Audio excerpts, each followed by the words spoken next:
Lockdown के दूसरे दिन उज्जैन पहुंचे एसीएस मोहम्मद सुलेमान ने उज्जैन में कोरोना वायरस के संक्रमण की रोकथाम के लिए किए गए उपायों पर संतोष जताया है।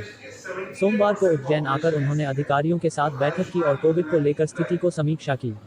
उनके मुताबिक उज्जैन में काफी अच्छी स्थिति है। यहां पिछले 3 हफ्तों में कोरोना वायरस से संक्रमित मरीजों का डेथ रेट काफी कम हुआ है। हालांकि अभी भी नेशनल डेथ रेट से अधिक है, पर शुरुआत में अधिक डेथ रेट होने से ये स्थिति है। उन्होंने कहा कि लॉकडाउन खुलने के बाद इकोनॉमिक एक्टिविटी शुरू हो चुकी है, इसलिए सोशल डिस्टेंसिंग का पालन करने के साथ मास्क आदि लगाना आवश्यक है।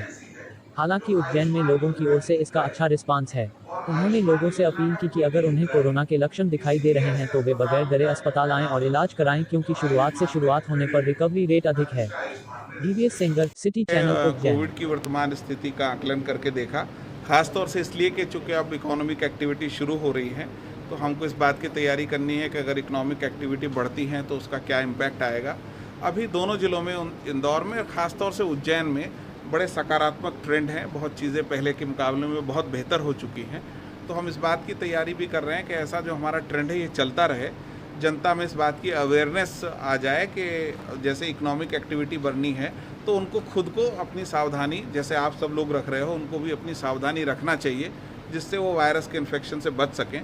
साथ में हम उनके साथ इस बात की तैयारी भी कर रहे हैं कि अगर वायरस का इन्फेक्शन होता भी है तो वो लोग टाइमली और जितना जल्दी हो सके अस्पताल में आ सकें, ताकि हम उनका इलाज कर सकें।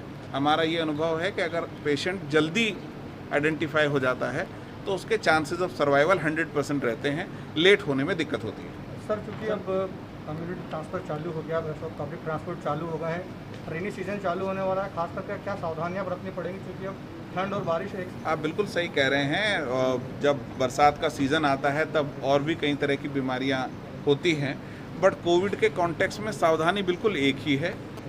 थोड़ा दूरी बना के रखना, जहां तक हो सके मास्क का उपयोग करना, 20 सेकंड तक साबुन से अपने हाथ धोना, यही नॉर्मल सी सावधानी अगर हम बना के रखेंगे।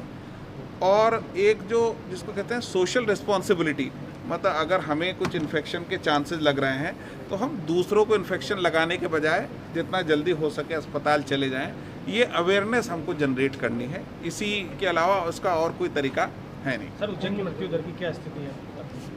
उज्जैन में शुरुआत में मृत्यु दर बहुत अधिक हुआ करती थी, नेशनल लेवल तक वो बात जाती थी। अब वो घट के पहले के मुकाबले में 40% पे आ गई है। पहले 20% के आसपास होती थी, अभी 8% के आसपास है। नेशनल एवरेज से अभी भी ये ज़्यादा है, लेकिन अच्छी बात यह है कि अगर मैं खाली पिछले 3 हफ्ते का एनालिसिस देखूं तो पिछले 3 हफ्ते की मृत्यु दर वो 3% के आसपास ही है, मतलब नेशनल लेवल से भी बेटर है। शुरुआत में डेथ ज़्यादा हुई थी, इसलिए प्रोग्रेसिव आंकड़ा ज़्यादा दिखता है, लेकिन पिछले कुछ दिनों में तो उसमें बहुत सुधार हुआ है। इसका मतलब यह है कि हम अब पेशेंट को समय रहते पहचान ले रहे हैं और समय रहते उनको अस्पतालों में ले जा रहे हैं। ठीक है।